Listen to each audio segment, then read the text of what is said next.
Hi guys, I'm here to bring you your This Week at Axis video for the week of May 12th to May 16th. So getting right into it, for our strength cycle this week, we will be doing 5 sets of 5 reps at 75%. So this is part of our what we would call a wave cycle, where we built up and then we came back and then we're building back up again like a wave. And we are going heavier than the last time we had a 5x5 program. So we're going 5% heavier this time.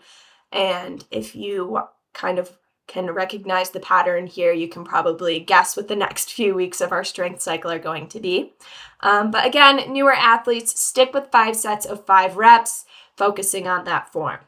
So getting into our workouts for the week, on Monday, we're going to back squat. And then after we back squat, we have a Gymnasty AMRAP. So it's an AMRAP 12.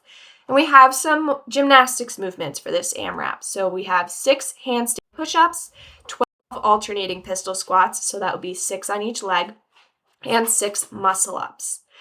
So we have lots of scaling options for these movements. For the handstand push-up, you can scale the setup to reduce the range of motion. So you could use an ab mat and 25-pound plates, or just the ab mat if you're still working on your handstand push-ups, or we can do 12 dumbbell strict press. For the pistol squats, I have a couple of scaling options listed in SugarWOD, but if you know of another one that you do sometimes, talk to your coach about it.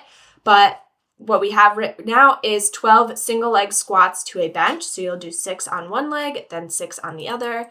And then you could do 12 alternating reverse lunges, so still working single leg strength, or 12 air squats, so just getting in some sort of squatting movement.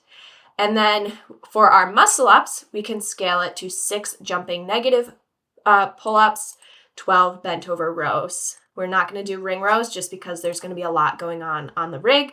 So instead of ring rows today, Monday, we'll do bent over rows. So that's Monday. On Tuesday, we have a little bit of a longer chipper, and this chipper is to be done completely outside. So I do have a little disclaimer in SugarWOD. Maybe don't wear your nicest clothes. It looks like it's going to be nice out on Tuesday, so hopefully the weather stays that way, knock on wood. But we're going to be doing this on the grass next to the rail trail, and we also have some running involved as well. So this chipper has 2 movements. We have 50, 40, 30, 20, 10 American kettlebell swings, and 10, 20, 30, 40, 50 sit-ups. And after each round, you're going to run 400 meters. So 50 American swings, 10 sit-ups, 40 American swings, 20 sit-ups, so on and so forth. There are lots of ways to scale this. So this is meant to be a pretty challenging workout. You can scale the weight of the kettlebell as needed. You can scale the run to a 200-meter run, and you can also scale the reps as needed. So if you're a newer athlete who is still working on their conditioning, I would probably take out the sets of 50, maybe even the sets of 40, and maybe do 30, 20, 20, 10, and 10, 20, 20, 30. Talk to your coach about what's going to be best for you. But that is Tuesday's workout. On Wednesday, after we bench press, we are going to do a double Tabata. So a Tabata is typically, that was Scout's tail if you saw that. Anyway, a Tabata is typically 20 seconds of work, 10 seconds of rest for 8 rounds. But we're doing a double Tabata, so we're going to do 20 seconds of work, 10 seconds of rest for 16 rounds. And we have 2 movements that we're going to alternate between. So the first movement will be ring dips. The second movement will be gorilla rows. So for the ring dips, we can scale it to banded ring dips, bench dips, or those overhead tricep extensions we've been throwing in there recently.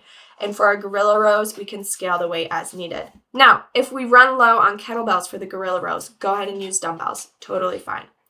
So that is Wednesday. Thursday, we are going to be doing more Murph prep. So with this one, you'll notice you should be able to see your time from 2 Thursdays ago, which I believe was May 1st. But instead of doing an 800-meter run and then 10 rounds of 5 pull-ups, 10 push-ups, 15 squats, followed by another 800-meter round, this time we're going to do it chipper style. So you're going to do an 800-meter run, then 50 pull-ups, 100 push-ups, 150 squats, and then an 800-meter run.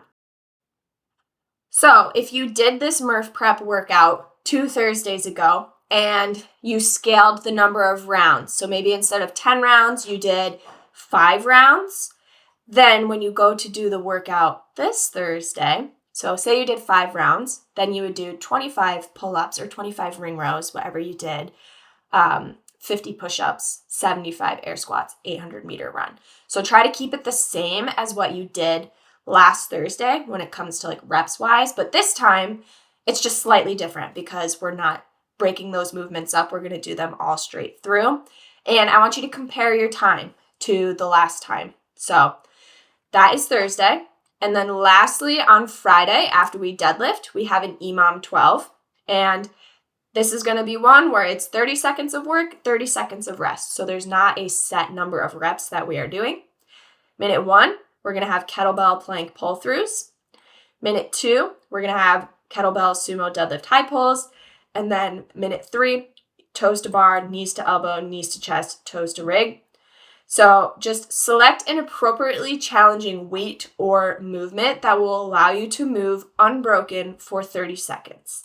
So there's no RX weight, there's no RX movement. You are selecting what's going to work best for you to try to go unbroken for the whole 30 seconds. That is all for your workouts for the week. As usual, if you have questions, reach out to accessstrengthtraining@gmail.com. You'll get set up for a meeting to answer those questions. I hope you guys have a great week of training.